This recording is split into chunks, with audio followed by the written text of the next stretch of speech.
Alpha savait ce qu'il faisait lorsqu'il dit préparez-vous à l'affrontement. Parce qu'il avait déjà dans sa tête la volonté d'organiser une mascarade électorale. Mais bien, il faut qu'il nous trouve sur son chemin. Trop c'est trop, poto kwa kamadika. Et wadi ko wadete konfo fio butu. Mais avec Alpha Condé Boutata. Mais c'est ça le problème.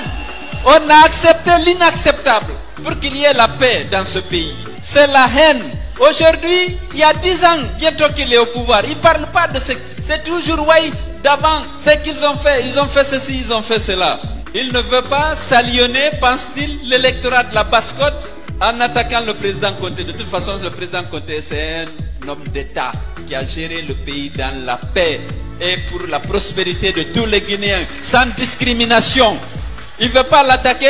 Tout ce qui s'est passé, c'est le Premier ministre. Il pense que demain, on dira que tout ce qui a été mal fait, les tueries sur l'axe, qu'on va dire que c'est Saïd Fofana, Mamadi Youla. Non, ce sera lui le président qui répondra. Lui qui prétend être élu. Ce ne sera pas Saïd Fofana, ce ne sera pas Mamadi Youla, ce ne sera même pas Kassouri. C'était lui. On sait que tous les pouvoirs sont entre ses mains. Et s'il n'y a pas d'enquête sur ces tueries jusqu'à maintenant, c'est parce que c'est lui. Bien. Elassir Dalen Diallo, parlez-nous de votre gestion des affaires publiques au temps de Lansana Conté. Nous avons fait une gestion vertueuse. Nous avons cherché à moderniser les infrastructures. Voyez cette autoroute. On était toujours dans les avions, en train de chercher le financement. Le Banque mondiale a bloqué le projet. Kalemoudéma, on se levait. On a fait tous les bailleurs de fonds jusqu'à boucler le financement et engager les échangeurs que vous voyez là. La route P436 d'Ibreka, Bofa, avec le pont sur le Fatala. Qu'est-ce que nous n'avons pas fait? On a fait pour réaliser cette route, pour construire ce pont qui était un calvaire pour les usagers de la route. De Kouroussa à Kankan aujourd'hui, si les gens vont à Bamako pour venir à Kankan à Kouroussa, c'est parce qu'il y a la route Kankan-Kourémalé. On a fait le tour du monde pour mobiliser le financement. Construire ces infrastructures. De Kouroussa à Kourémalé, il n'y a pas un trou. La route est là encore intacte parce que nous avons veillé à ce que le projet soit exécuté dans le respect du cahier de charge. Combien d'ouvrages de franchissement sur cette tronçon seulement? Vous avez le pont sur le Niger à Irikiri, où il y avait un bac qui était très contraignant.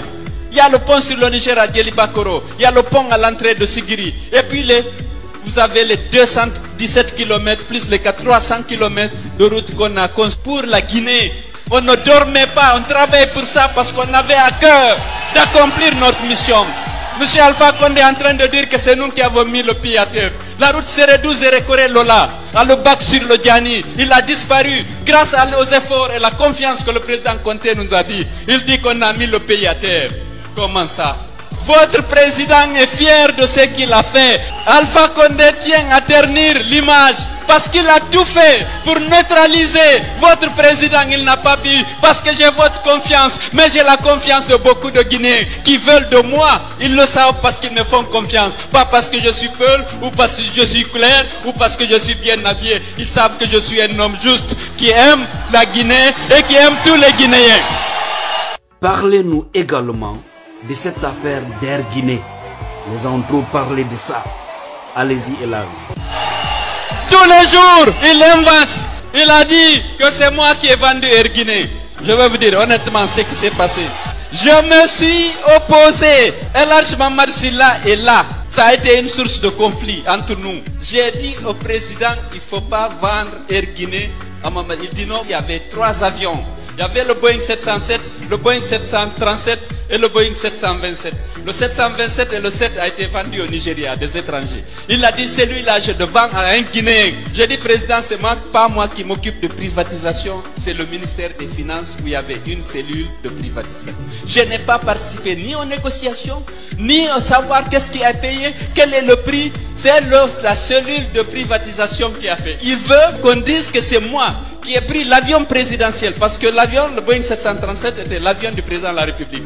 Attendez, il faut qu'il m'attribue parce que chaque fois c'est le Premier ministre. Je parle de l'accident d'avion du ETA. En matière d'aviation civile, il y a des règles. Vous avez, lorsqu'il y a un accident d'avion, il y a généralement 3 pays les aviations civiles de 3 pays qui sont impliqués dans les enquêtes. Vous avez le pays d'immatriculation. L'avion était immatriculé en Guinée. Vous avez le pays d'occurrence. Le pays dans lequel l'accident a lieu. C'est lui qui dirige les enquêtes. Vous avez le pays de fabrication. Les 3 aviations civiles se sont consultées. Mais comme c'est le Bénin qui avait la responsabilité de faire l'enquête, il l'a confié à la Direction générale de l'aviation civile de France. L'aviation civile a mené toutes les enquêtes. L'avion était en règle. C'était un avion qui appartenait à American Airlines, qui avait subi toutes les révisions requises. Ce n'était pas la faute de l'avion. Le rapport d'enquête se trouve au ministère des Transports à l'aviation civile. Ce n'est pas parce qu'on a dit que moi j'ai donné l'autorisation à un avion de voler. Alors, ce n'est pas vrai. Toutes les enquêtes, il y a eu une surcharge à partir de Cotonou parce qu'il devait aller à Beyrouth de Cotonou. Et un mauvais placement des charges. Le rapport est à la direction nationale de l'aviation civile. Il veut dire que c'est moi. Mais c'est comme ça. Vous savez, je suis son cauchemar. Chaque fois qu'il se couche, il faut qu'il voit Cellou et le matin il se réveille avec une décision. Comme l'autre fois, il se réveille à la décision, il appelle à l'arrêt. Il ne faut plus laisser Cellou entrer dans le parking VIP. Moi je viens comme d'habitude, je rentre. On dit non, non, on a reçu des instructions donc ce n'était personne qu'Alpha Condé. Parce qu'il dort avec moi et il se réveille. Non, Cellou. Est-ce que lui, il n'est pas l'ami de Cellou? Est-ce qu'il ne fréquente pas Cellou? Est-ce qu'il ne finance pas Cellou? C'est son cauchemar. Donc soyez fiers. Moi je suis fier de ma gestion publique. De la Banque centrale au ministère, dans tous les ministères que j'ai.